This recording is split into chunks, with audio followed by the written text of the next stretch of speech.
You know, there are moments in life when your entire world shifts in a single heartbeat.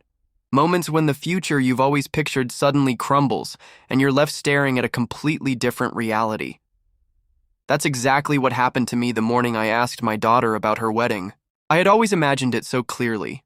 Emily, my only daughter, dressed in white, walking down an aisle covered in roses. I pictured her father, Mark, trying hard not to cry as he gave her away, and me sitting in the front row, smiling through tears of joy. I dreamed of the laughter, the music, the family gathered to celebrate love. That's the future I carried in my heart for years.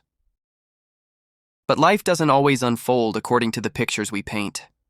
It was a Sunday morning in late spring, one of those soft, golden mornings when sunlight pours through the kitchen windows and the smell of fresh coffee makes the house feel like home. Emily had come back from New York for the weekend. She was working at a big fashion company, living in the city, chasing her dreams. She looked successful, confident, independent, everything we had ever wanted for her. But beneath the polished surface, I sensed something. A heaviness in her voice, a tiredness in her eyes. I decided to break the silence over breakfast. I was making pancakes, her favorite, with too much syrup and strawberries on the side. She sat at the table scrolling through her phone, her long, brown hair falling into her face, her coffee growing cold. I sat down across from her and said gently, "Emily, honey, have you thought about your wedding?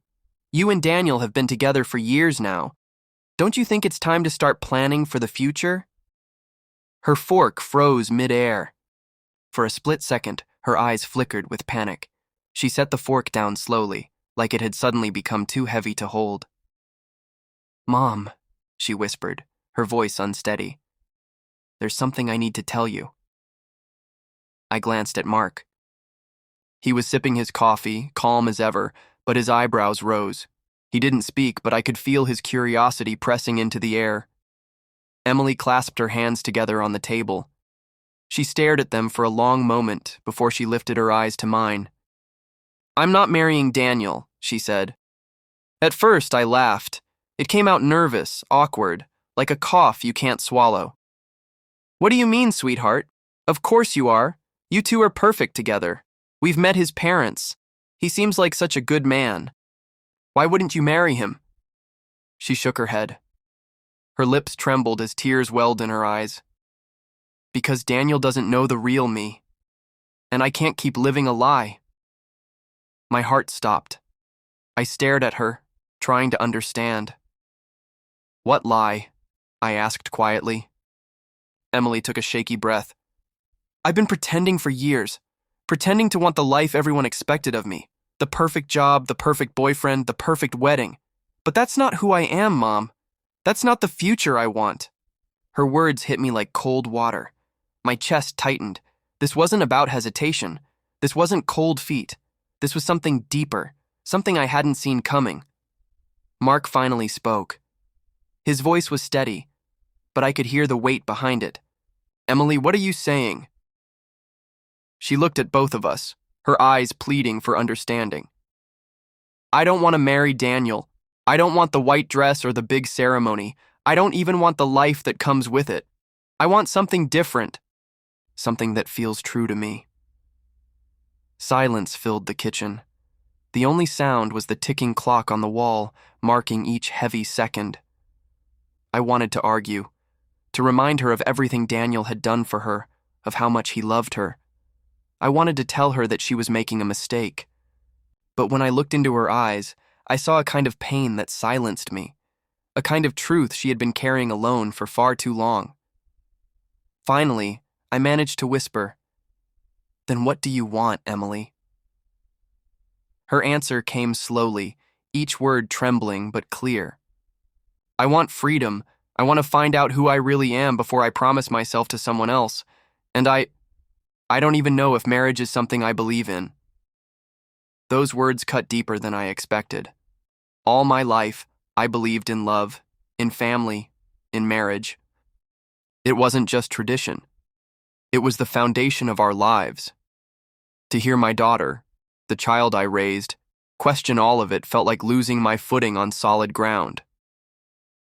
Mark set his coffee down and leaned forward. His voice was firmer now. Emily, are you saying you don't love Daniel? Emily's face crumpled. A tear rolled down her cheek. I care about him, I really do.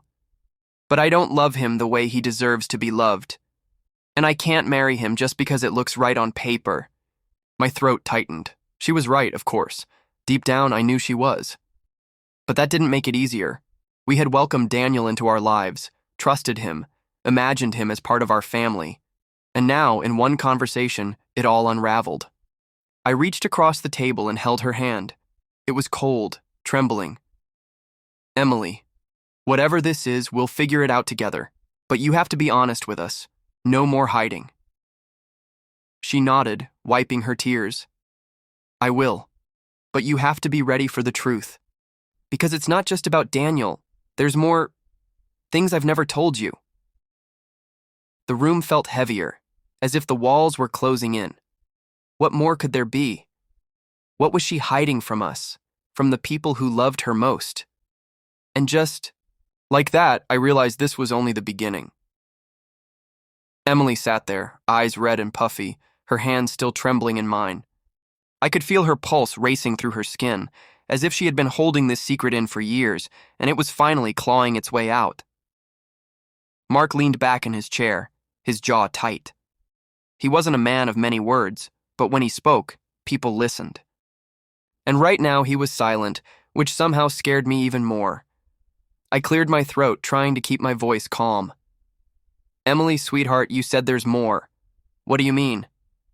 She pulled her hand away, stood up from the table, and started pacing. Her footsteps echoed against the hardwood floor. I didn't just pretend with Daniel, she began, her voice breaking.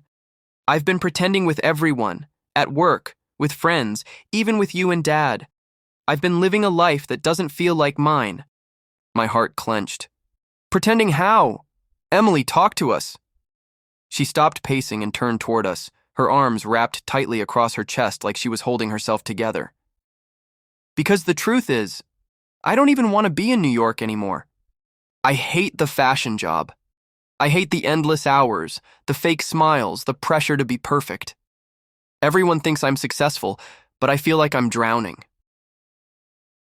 The words hit me like a storm. For years, I had bragged about her. Our daughter, the one who made it in the big city, the one chasing dreams we never had the chance to chase. And now she stood in front of me saying it was all a lie. Mark finally spoke. If you're so unhappy, why didn't you come to us earlier? Why keep it all bottled up until now? Emily's eyes filled with fresh tears. Because I didn't want to disappoint you. You've always been so proud of me. I didn't want you to think I was weak or ungrateful. That broke me. I stood up and hugged her, pulling her close. Oh, honey, you could never disappoint me. Not with the truth. The only thing that hurts is knowing you've been suffering alone. She sobbed into my shoulder, her body shaking. I rubbed her back, trying to soothe her. Mark stood too, placing a hand on her arm, his voice softer now. Emily, we're your parents. Our pride doesn't come from your job or your paycheck.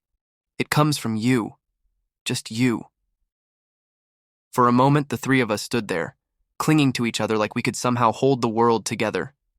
But then Emily pulled away, wiping her eyes. There's still something else, she whispered. I froze. My stomach dropped. Another secret? What else could there be? She sat back down, her hands twisting nervously in her lap. Her voice dropped to almost a whisper. Daniel isn't the only reason I've been hiding. The truth is, I'm in love with someone else. The words landed like thunder. Mark stiffened. Someone else? Who? Emily looked down at her lap, her face burning with shame.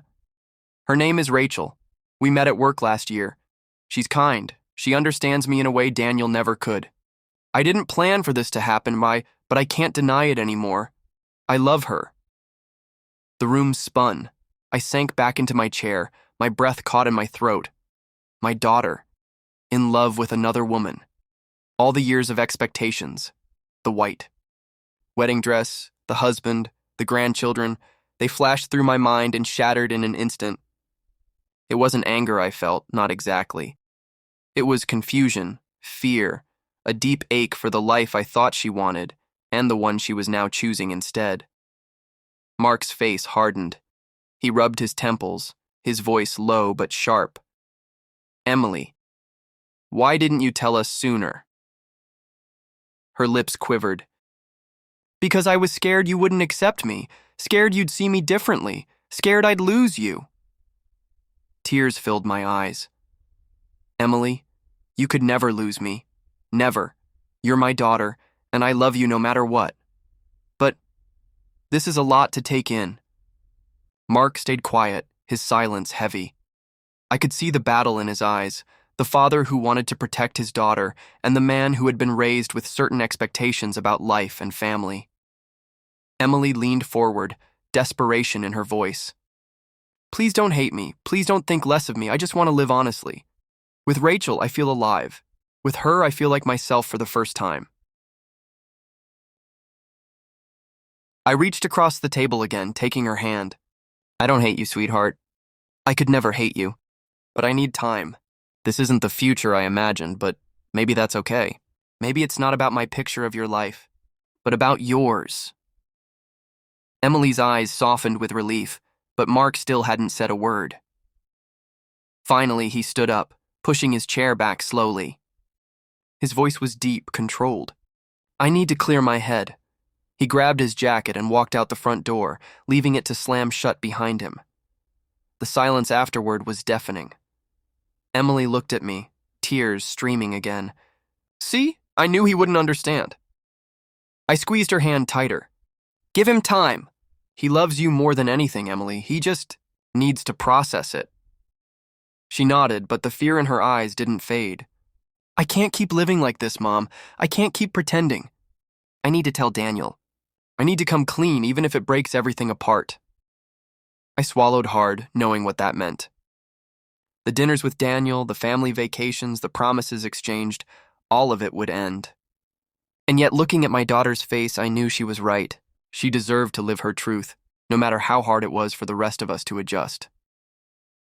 The clock ticked loudly in the background, each second dragging us closer to the storm that was about to break. And deep down, I realized this was just the beginning of a battle that would test our family in ways we had never imagined. The next morning, the house felt heavy. Mark hadn't come to bed the night before. I found him asleep on the couch, his jacket still on, his hand resting on his forehead like the weight of the world had pressed down on him. When I tried to speak, he just shook his head. Not now. His voice was strained, distant. I knew he needed space, but Emily didn't have time to wait. She was pacing the kitchen, her phone in her hand, her face pale with dread. I have to tell him, she whispered, more to herself than to me. I have to tell Daniel today. I nodded slowly. Do you want me to be there with you? She shook her head firmly. No, this is mine to face. By noon, Daniel arrived at the house. I'll never forget the way his face lit up when he walked in, carrying a bouquet of lilies for Emily. He was smiling, full of love, unaware of the storm about to hit him. Hey, beautiful, he said, leaning in to kiss her cheek. She stepped back, her hands fidgeting. His smile faltered. What's wrong? I stood in the doorway, my heart breaking. Emily motioned for him to sit. He did, confusion clouding his face. Daniel, she began, her voice trembling, we need to talk. Those 4 words, the ones everyone dreads. He blinked. Okay, what is it? Emily clasped her hands together, staring at the floor. I care about you. You've been such an important part of my life, but I can't keep pretending. I can't marry you. Daniel froze. His eyes darted to me, then back to her. What, is this a joke? Emily shook her head. Tears slid down her cheeks. I don't love you the way you deserve. I thought I did. I tried to convince myself I did. But it's not fair to you, Daniel. You deserve someone who truly wants the life you want. His face went pale. His lips trembled. Emily, where is this coming from? We've been planning our future together. We've talked about kids, houses, careers. Did I do something wrong? Emily sobbed. No, you didn't do anything wrong. You've been amazing, but I'm in love with someone else. The silence that followed was suffocating. Daniel leaned back in his chair like he'd been punched in the chest. His voice dropped to a whisper. Who? Emily swallowed hard. Her eyes flicked to me for strength, then back to him. Her name is Rachel. She works with me, and she makes me feel alive in a way I never felt before. Daniel's face contorted, a mix of disbelief and devastation. He stood up suddenly, running a hand through his hair. You're leaving me for a woman? Emily nodded, her tears falling harder now. I'm sorry, Daniel. I never meant to hurt you, but I can't keep lying to myself, or to you. Daniel let out a bitter laugh, though his voice cracked. So all this time, all these years, I was just some cover story for you? No, Emily cried, standing. It wasn't like that. I cared for you. I still do. But I can't give you the kind of love you deserve. You deserve someone who looks at you and sees there forever, and that's not me. I wanted to step in, to comfort him, to explain, but this wasn't my battle. This was Emily's truth, raw and painful. Daniel's eyes glossed with tears. His hands shook as he grabbed his jacket. You broke me, Emily. You could have told me earlier. You could have spared me years of building a future in my head that never existed. Emily tried to reach for him, but he pulled away. I'm sorry, she whispered. He shook his head, his voice breaking. Sorry doesn't fix this?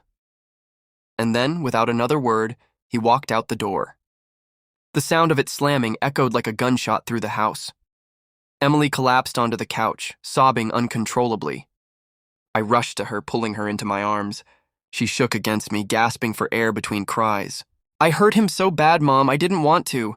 I stroked her hair. Sometimes the truth hurts more than lies, but in the end, honesty is the only way forward. Mark appeared in the doorway then. His face was pale, his eyes red. He must have heard everything. For a long moment, he just stared at Emily, his expression unreadable. Finally, he spoke, his voice low and heavy. You shattered that boy's heart. Emily flinched like he had struck her. I know, she whispered. Mark shook his head. And you've shattered ours too. The words hung in the air, sharp and cruel. Emily's face crumpled and she bolted from the room, running upstairs, her footsteps echoing through the house. I turned on Mark, anger surging. How could you say that? She's our daughter. His jaw clenched. She blindsided him. She blindsided us. And you expect me to just smile and accept it? I stepped closer, my voice trembling. I expect you to love her, to support her. She's still Emily. She's still our little girl. Mark's eyes softened for just a moment before he turned away, gripping the edge of the counter. I don't know how to handle this. It's not the life I pictured for her. Tears burned my eyes. Maybe it's not about the life we pictured. Maybe it's about the life she needs. Upstairs, I could hear Emily's muffled sobs through the walls and my heart ached for her. For all of us. The truth was out now. There was no going back. No pretending.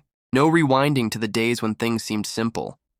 We were a family at war with expectation, love, and truth. And the question was, would we survive it? The house felt like it was holding its breath. Emily didn't come out of her room for the rest of the day.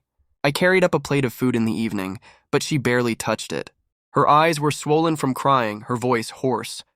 Mark avoided her completely. He spent hours in the garage pretending to work on tools he hadn't touched in years. I knew it wasn't about the tools.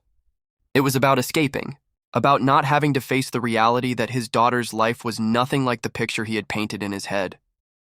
2 days later, Emily came downstairs, her suitcase by her side. I'm going back to New York, she said softly. Mark didn't even look up from the newspaper. My heart broke at the distance between them. I'll drive you to the station, I said quickly, before the silence grew unbearable. On the drive, Emily kept staring out the window, her fingers nervously twisting together.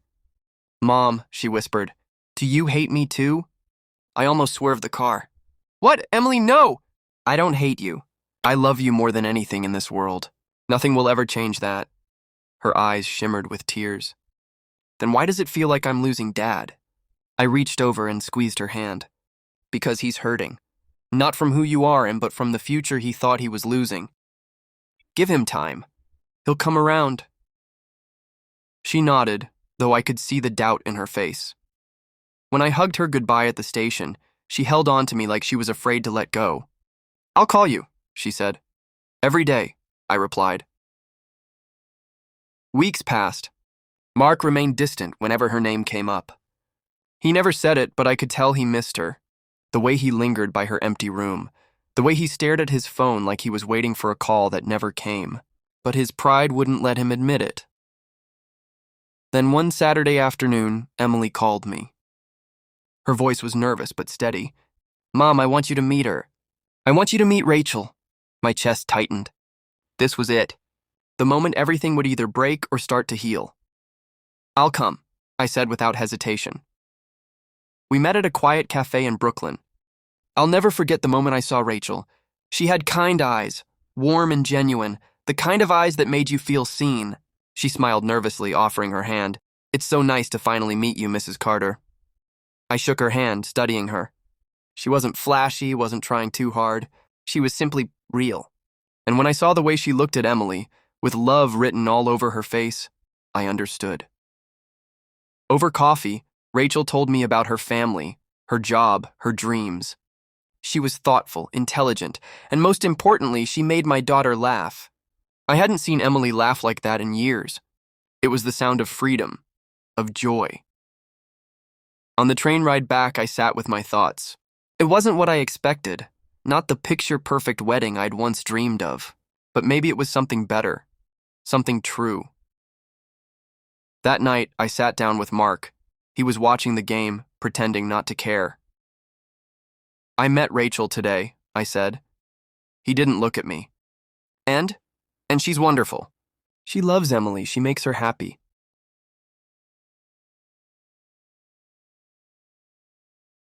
Mark finally turned his head. His jaw was tight, his eyes conflicted. "It's just hard." I wanted to walk her down the aisle. I wanted grandkids running through this house. His voice broke. I wanted the life I thought she'd have. I placed my hand on his, and maybe she'll still give you some of that. Maybe not in the way you pictured, but in her way. Don't let your picture blind you to her happiness. He swallowed hard, his eyes glistening. "What if I can't accept it?" I held his gaze. "Then you'll lose her. And Mark, we can't lose her. She's our only daughter." For a long moment, he said nothing. Then he closed his eyes, his shoulders sinking. "God help me. I don't want to lose her." 2 weeks later, Emily came home again. This time, she didn't come alone. Rachel was with her. The tension in the room was thick as Mark stood in the doorway, arms crossed. Rachel extended her hand politely. "Mr. Carter, it's nice to meet you." Mark stared at her for what felt like forever. Then slowly he took her hand. His grip was firm, his voice low. "Take care of my daughter." Rachel nodded. "I will, always." Something shifted in that moment. It wasn't full acceptance yet, but it was a crack in the wall, a first step. That evening, we sat down to dinner. Emily looked lighter, freer. For the first time, she didn't seem like she was carrying the weight of secrets on her shoulders. And when I glanced at Mark, I saw him watching her, softening, realizing that her smile was worth more than any dream he'd once had. Months later, Emily and Rachel moved in together. It wasn't easy. There were still hard conversations, awkward family gatherings, and quiet moments when Mark struggled with the change. But little by little, love won over expectation. One afternoon, as I sat on the porch watching the sunset, Mark came out with a photo in his hand. It was Emily as a little girl running through the yard in a white dress, laughing. He handed it to me, his voice thick. "I always thought I'd see her in a dress like this at her wedding. But maybe I just need to let go of my picture and hold on to hers." I squeezed his hand. "Exactly." We watched the sky turn shades of gold and pink, and for the first time in a long while, I felt peace. Because the truth was, life doesn't always give us the story we imagine. Sometimes it gives us something harder, messier, but also more real. And as I looked at that photo and thought of Emily and Rachel building a life together, I realized something important. It's not about the wedding I dreamed of. It's about the happiness she found. And that was enough.